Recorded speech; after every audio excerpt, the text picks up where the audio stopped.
លោកគ្នាលើគេថាគ្រូនៅចុងភូមិហ្នឹងណាប៉កែណាហើយសាក់សិតទៀតប៉កែមែនក៏អីតោះសាត់ទាយមើលតោះគ្រូហ្នឹងណាប៉កែមែនណា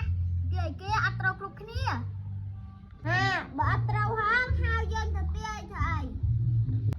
ទាយគេអត់ត្រូវចាស់ចៃដល់អីទាយយើងត្រូវយើងណាមិនហែងយើងឲ្យជឿឯងម្ដងចាស់តោះទៅ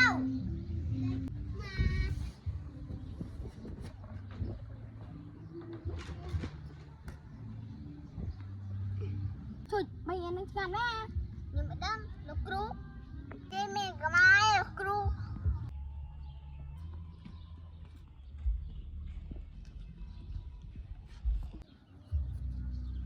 កូនចៅសូមថ្វាយគោលោកគ្រូពួកឯងមករកយើងណាចង់ឲ្យយើងជួយទាយមែនទេឈុំសាក់សិតណាខ្ញុំសាក់សិតមិនមករកគ្រូទាយគឺទាយហើយមិនក៏តែគ្រូនឹងដាក់ខោនមែនឥឡូវមិនលោកគ្រូទាយឲ្យអត់បើមិនឲ្យទាយមិនបដាច់3ថ្ងៃហើយហូចដៃមកគ្រូមើលដៃឲ្យមកវិញដៃក៏តែរឹសហ្នឹងដៃនេះចាត់ឧបមា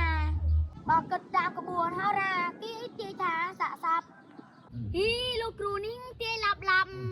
ហៅថាសាក់សំគេដិនឆេះហើយអូសំទុងត្រើ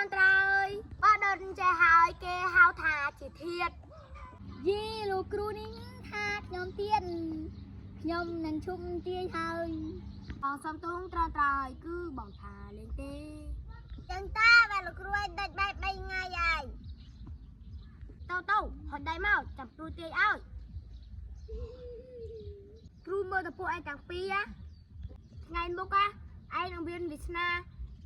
ខ្ពស់ជាមិនខានពួកឯងខំប្រឹងធ្វើការផងកុំដេកចាំតែសំណាងចាលោកគ្រូចាណាពួកខ្ញុំមកអរគុណលោកគ្រូហើយចាណាពួកខ្ញុំមកលាទៅវិញសិនហើយទៅចុះ